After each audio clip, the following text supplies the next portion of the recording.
If you struggle with depersonalization or derealization, you really need to watch this video.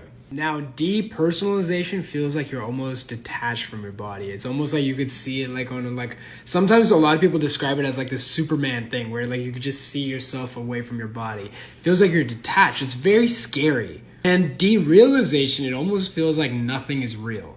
And naturally, when you don't feel like anything's real, you start looking at your hands, you start looking at things, and you're like, well, what is reality? Am I real? How do I know what's real? When you're experiencing derealization or depersonalization, it almost feels like you're not even moving.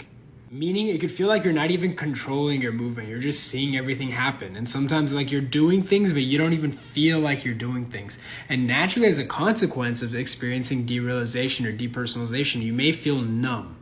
Now, for me personally, I always felt like there was like a glass panel between me and the outside world. I felt like there was like this thing that was protecting me. I also sometimes felt like I was looking at life through like a movie projector screen. It was the most weirdest, scariest symptoms. And it honestly convinced me that, okay, I'm definitely going crazy. But I wasn't going crazy. Now, depersonalization, derealization are offsets of the stress response. Now, it's actually designed to protect you. So we have something called the fight or flight response, right? Where it's like it's designed to protect us from stressors. Like let's say if there's a tiger or there's a lion or if there's a bear or if someone's out to get you, it gears you up to fight or run away. But what happens if they catch you? What happens if the tiger catches you? Then what? Well, your body has another mechanism called the freeze response.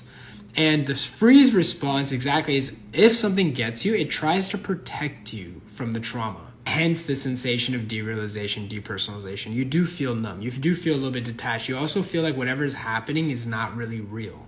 Now, the thing is that people are experiencing this when there is no tiger, when there's nothing to get them. And the fact that they're experiencing the feelings alone is in itself traumatic. And the reason why it's traumatic is because they don't know what's happening. They don't know why they're experiencing this. So just the feelings of not feeling real or detached is so shocking to people. There's such a shock value behind it that it totally floors them.